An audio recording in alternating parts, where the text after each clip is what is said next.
from CGTN headquarters in Beijing, this is The Hub with Wang Guan. Hello and welcome to The Hub. I'm Wang Guan in Beijing. Chinese State Councilor and Foreign Minister Wang Yi has just wrapped up his Southeast Asian tour that promised stronger ties with neighboring countries on matters of trade and investment. But there's more to the story. The region is of strategic importance not just economically, but also in terms of geopolitical balance of power. And it's all the more crucial now that the U.S. is targeting China with its Indo-Pacific strategy. Did this trip yield good news for bilateral and multilateral cooperations in Southeast Asia? And what is the impact of a prolonged state of unsteady China-U.S. relations? For more discussions, I'm joined today in Kuala Lumpur, Malaysia, by Dr. Azmi Hassan, the political analyst. In Bali, Indonesia, we have Noto Suoneto, G20 foreign policy analyst and senior manager of the Business 20 Indonesia. And in Beijing, China, by Professor Zhou Rong, senior researcher of Chongyang Institute for Financial Studies of Renmin University of China. Gentlemen, welcome to The Hub. Noto, let me go to you first. You're on the ground in Bali, Indonesia. Give us a sense of what happened there. What do you think has come out of the foreign ministers' G20's meeting? Yes, welcome. I mean, I'm from Bali, and it's very hot, but it's also a discussion at the foreign minister meeting. But I think we appreciate some breakthrough in this foreign minister meeting. There are a couple of discussion among foreign ministers that shows us that cooperation is still the priority of all stakeholders among G20 nations. I think we should focus on mitigating all of the geopolitical consequences that we have, also given by the Ukraine-Russia war, not trying to drag the G20 forum to be another political forum that doesn't solve anything. Dr. Hassan, what have you been looking for when you look at these G20 foreign ministers' meetings? Yeah, Wang, I think not only Councillor Wang Yi made a world tour, for the Southeast Asia, but also Anthony Blinken, the State Secretary of the United States, also made a tour. I think right after the G20 meeting in Bali, I think both China and the United States is trying to persuade, as Anthony Blinken said, that they are giving a choice to Southeast Asian nation not to choose, but a choice whether they want China or they want United States in terms of geopolitical and economic strategy in Southeast Asia or Indo-Pacific.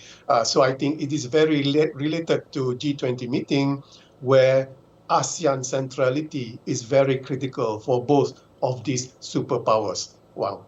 Well, Professor Zhou, what are some of the key messages the Chinese State Councilor and Foreign Minister has sent to his counterparts through G20? I think the most important things Mr. Wang Yi said is opening regionalism. That is to say, we support ASEAN country to have good relations with any power, but not expensive with all-weather strategic partnership between China and ASEAN country. And also we do our best to help ASEAN country to realize that their prosperity and economic takeoff, not like some other country just do a lot of verbal words, and actions speak louder than words. We have already done a lot. That China support all the country, welcome all the country coming to ASEAN region and to help ASEAN to realize their prosperity. Not happy with any country to force ASEAN country to take one side, just choose between America and China. So Wang Yi said that is between China and ASEAN country, we still can update our level of cooperation. And for G20, and Wang Yi also mentioned that G20 should be a platform for promoting economic cooperation between the countries, between developing country and the developed country, not used as a means to show the hegemony. Yeah. Exactly. Action speaks louder than words. In fact, Southeast Asia appears to be at the center of great power politics there, like it or not. In a speech at the ASEAN Secretariat a couple of days ago, Foreign Minister Wang Yi urged Southeast Asian countries to quote-unquote insulate the region from geopolitical calculations. Soto, let me ask you, how do you see that happening? Yes, I think he made a very clear message that China doesn't want to drag ASEAN into this geopolitical contest, right? And I think peaceful coexistence and also common prosperity that China has always highlighted, it's still relevant today, but the question is on how to make it into practice, right? And I think I remember that there's a survey of ASEAN-China cooperation by Foreign Policy Community of Indonesia.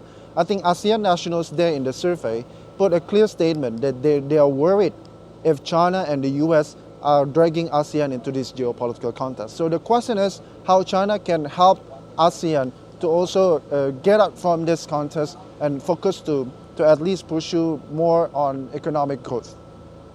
I mean, talk to us about Indonesia in particular, Noto. We know Indonesia has had long established relations with the U.S. It's considered a key strategic ally/partner. At least that's a consideration of Washington. But also Indonesia has very close relations with China. There's a huge Chinese-Indonesian population over there.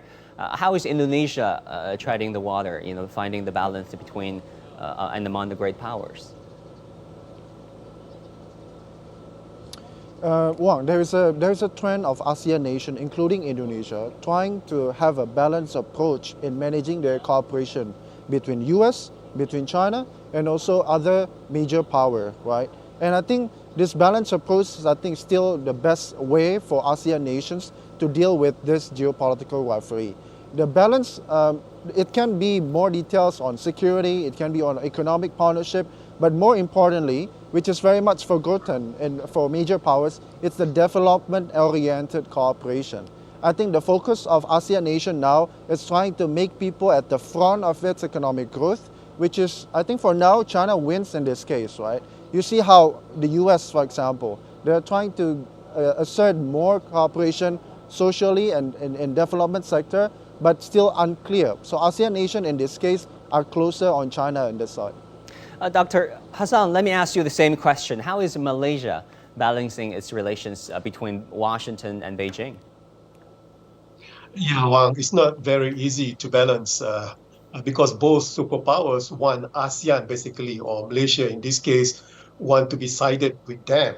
And as the panel from Bali said just now, I think, is it true that ASEAN is more skewed toward China? Is it true that ASEAN or Malaysia is more friendlier to China compared to United States? I think, yes, it is true because of a win-win situation offered by China. Like the example, simple example of BRI, the Belt Road Initiative, for example. It's not only China will gain the benefit, but also Malaysia gains a lot of benefit from BRI. So another thing is that mutual trust is very, very critical here, very important here, and also a win-win situation. And I think, yes, I concur with panel from Bali said ASEAN and Malaysia included, Indonesia included, or Thailand in this case, are more skewed, more friendlier towards China in this case. Wow. Yeah, Professor Zhou, how would you compare China's approach with Southeast Asia versus the approach offered by Washington? I suppose that is all the Southeast Asian countries just support one China policy. They will not just try to interfere with China's domestic affairs. For this reason, I don't think any member of ASEAN country will support American current policy against China on Taiwan Strait.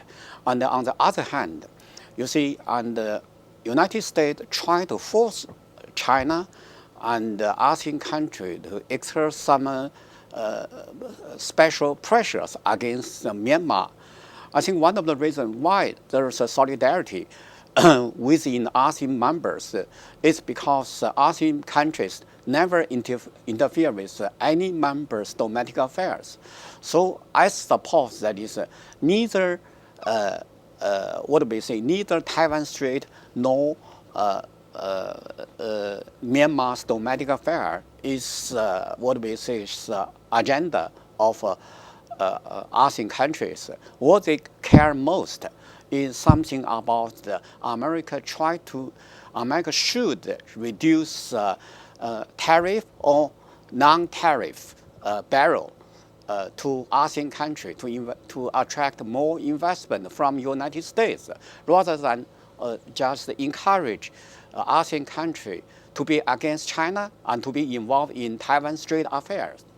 Yeah, in fact, the principle of non-interference was pronounced in none other than the Bandung Conference 70 years ago, some 70, 80 years ago in Southeast Asia, a conference attended by then Chinese Premier Zhou Enlai and his counterparts in the region. Let's talk about some competing programs in the region. Noto, there is this IPEF, Joe Biden proposed initiative on trade and investment that included 7 Southeast Asian countries.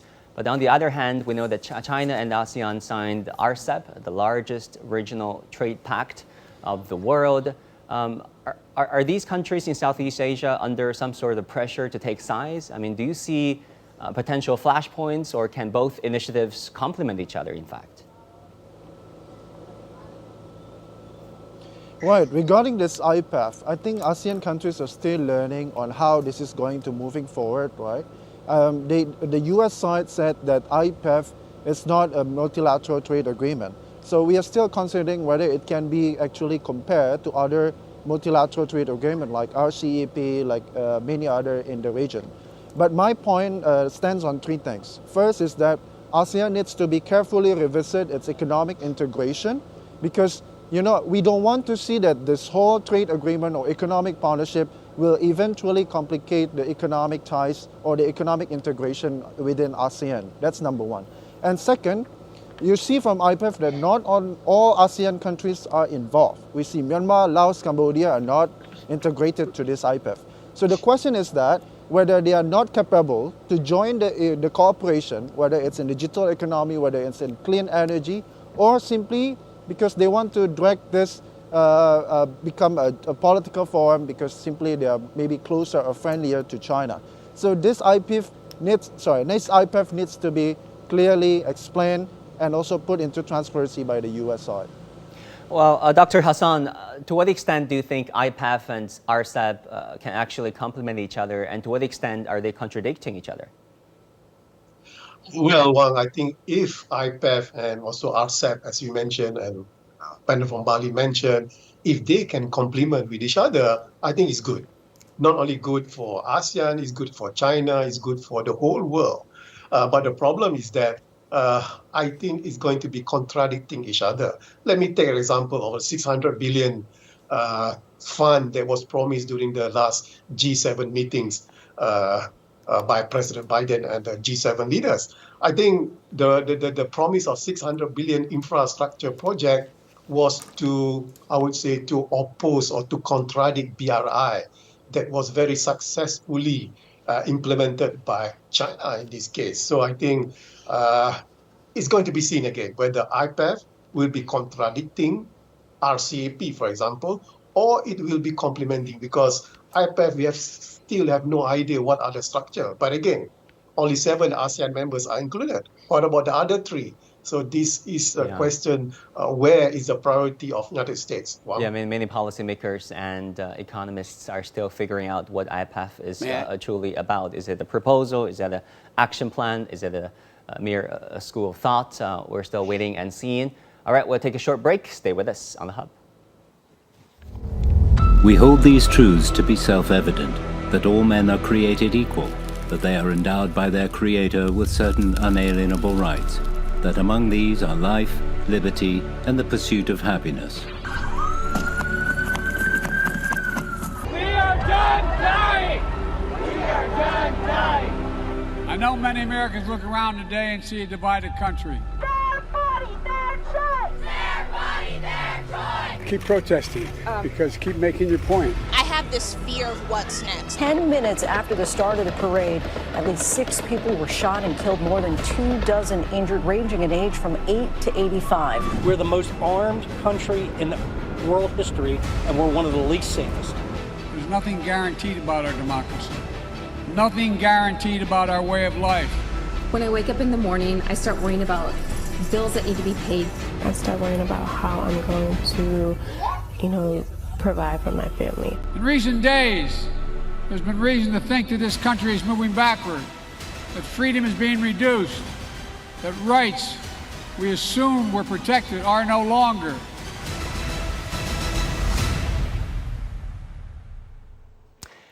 Welcome back. Professor Zhou Rong, let me go to you. We know that China and ASEAN have become each other's largest trading partner, with trade volume expanding 100 times in 30 years, and that is remarkable. Do you see new growth engines emerging to boost trade even further? Yeah, I suppose we should just explore some new area. Number one is we don't have to exchange the machinery with raw material anymore. We can do more than that. That is to explore new areas such as big data, such as 5G, such as all high-tech area. Especially, we all know that in the history, there's a lot of growth triangle in ASEAN country. Right now, there's a more and more industrial park, special economic zone. Through this and through land-made cooperation and through, Hong Kong, Macau, Guangzhou, Grand Bay cooperation, we may have a more opportunity to encourage investment from ASEAN country to China, especially southern part of China, and encourage more Chinese investors to establish more joint venture with ASEAN country. We know the problem of ASEAN country is the integration process is still quite limited, cannot be compared to the EU. And also with the trade within the ASEAN country is still limited. Amount is also not too much. So if we wanted to improve that, we need more foreign investment, not only from China, but also other countries to join in to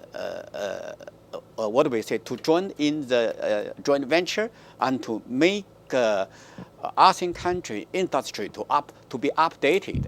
And then they can have a more trade on high-tech products, on industrial products, rather than raw material. So that is what I'm thinking, personal idea. And also, I really hope that the ASEAN country can not only depend on China, but also depend on the whole world. Make the ASEAN country, as Mr. Wang Yi said, the open regionalism. So enjoy every foreign country's investment, enjoy every foreign investor's intention, that is to establish joint venture and to make ASEAN country to be more prosperous than ever before. Yeah, many businesses that I've talked to are already looking beyond COVID, and they're looking to a post-COVID world of cooperation and investment relations. Noto, tell us about the situation in Indonesia. I mean, how is Indonesia look at the investment and trade relations with China? How is this relationship benefiting people and businesses on the ground in your country? Right, just want to continue what Professor said. I think China as the largest trading investment partner for ASEAN nation, also for Indonesia, shows that China is still, economically very relevant to the region. But the question is that how we should explore new cooperation in terms of economic affairs. I think to align this, I would like to bring three issues which has also become the priority of G20 Indonesia. First is the energy transition. I think China is well known of its renewable energy development. So I think that's the area that China can also work with ASEAN nations to help ASEAN nations to basically transition its energy use and energy production and also consumption. That's number one. And second is the digital growth, right? I think there is a growing digital access and also penetration in ASEAN, also in Indonesia. And China, of course, is very advanced on this. And lastly, which is very important, also on health, because we want to avoid any pandemic to be happen in the future. Either it's through vaccine manufacturing, either it's through development of medicines, and so on and so forth. So China is reliable and very trusted to help ASEAN in these areas. And lastly, again, also, China, State Councillor said also in Jakarta last time that they want to bring open and inclusive trade and also economic partnership. But I think it's not enough. It's not only open and also inclusive, but also fair, right? We need to have a fair post-pandemic trade and investment partnerships. Exactly. Dr. Hassan, what would you identify as some of the growth areas in terms of trade between China and ASEAN in general and China and Malaysia in particular? Yeah, I think a fair trade is very important here. As Mr. Wang Yi said when he was in Kuala Lumpur 2 days ago, there are a lot of opportunities that Malaysia, for example, can offer to China. And China, I think a lot has to offer not only to Malaysia, but also to ASEAN, especially in terms of technology, high technology. Let me take a simple example in Malaysia, for example, the ECRL, the railway that China is involved via BRI. The technology transferred by China to Malaysia, I think is really benefit Malaysia in this case. So in this case, I think there are mutual working relationship that can be formed with China, between ASEAN and also China. And I think, as Mr. Wang Yi said a few days ago in Kuala Lumpur, that there are opportunities, a lot of opportunities. But again, I like to stress that, Wang, that mutual trust is very, very important here, so that trade activity can be surpassed the pre-pandemic level. Wang? Yeah, we've seen how China and ASEAN work through the rough patches on issues such as maritime disputes, South China Sea over the years. In fact, they're still working on a code of conduct, and hopefully the talks will be concluded soon. Professor Zhou, let me turn back to you. I mean, President Xi Jinping has put forth this Global Development Initiative, a very important initiative out there. Wang Yi talked about this to his Southeast Asian partners. The initiative put emphasis on poverty alleviation, food security, COVID. But it's not just that. It's also about green development, climate change, digital growth. How do you see this initiative benefiting the region? I think it's very, very important. You know, that is just now we mentioned something about the new areas of cooperation between China and the ASEAN country. Recently, just President Xi Jinping, as well as State Councillor Wang Yi, just tried to stress those ideas repeatedly or again. So we should say that is we should find some new area to have a new kinds of cooperation. COVID-19 pandemic is certain kind of the, proof that is China and the ASEAN country can enjoy a very good cooperation. So COVID-19 just also offers opportunity just to let China and the ASEAN country to explore the new areas of cooperation. As just now, Indonesian professor mentioned something about the medicines cooperation, medicine producing cooperation, or some other. Some food item is something about relief, something about humanitarian aid, something about to establish a certain kind of supplying links between China and the ASEAN country. All the area are new, and we should just think about it. Right now, we should not limit our cooperation in the traditional way. We should think about something new.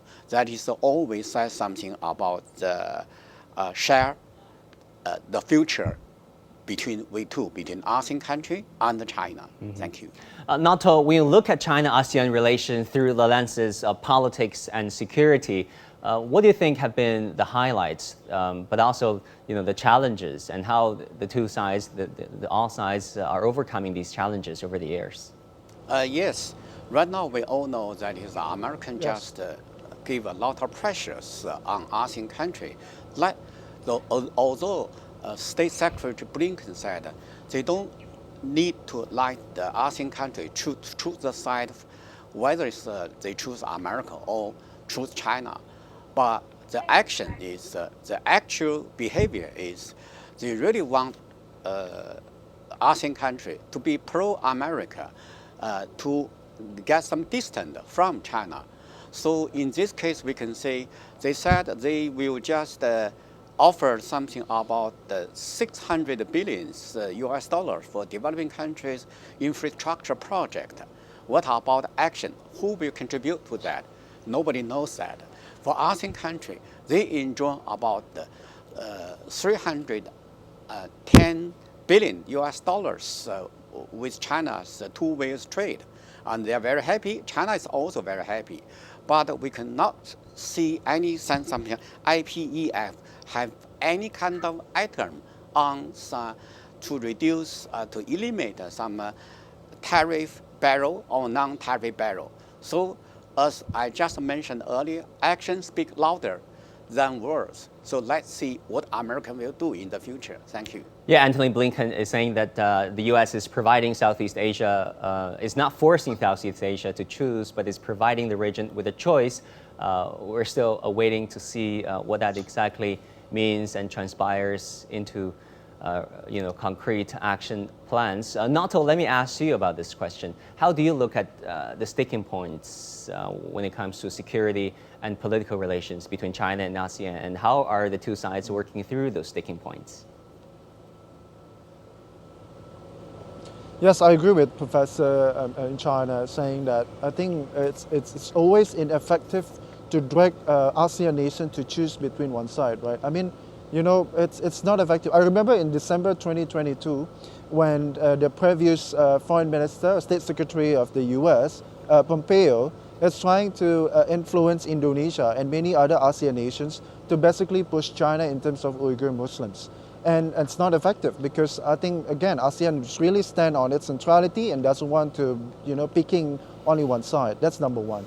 I'm really interested also to one line stated by State Councillor Wang Yi in Jakarta, preserving peace cooperation. I think it's a very important line that we should explore further.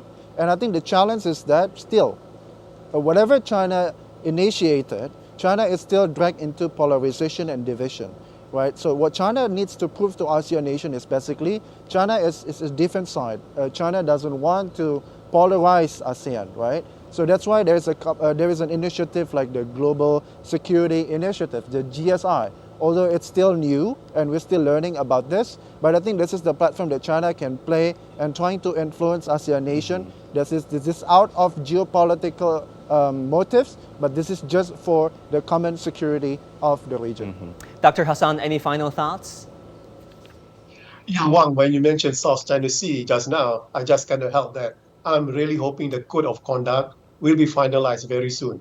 Maybe by the end of this year, I sincerely hope, because RCEP is a showcase of in economy that we can work together. And I think the code of conduct is another showcase in security, in geopolitics, how sensitive is South China Sea. I think we can work together. Wang? All right, thank you all so very much, gentlemen. Thank you for coming on our show. We appreciated that. And that's all we have for this edition of The Hub. What you think matters. Send us a message on Weibo, Douyin, or other social media platforms. Thank you for joining us. I'm Wang Guan in Beijing. Our news coverage continues. Bye and take care.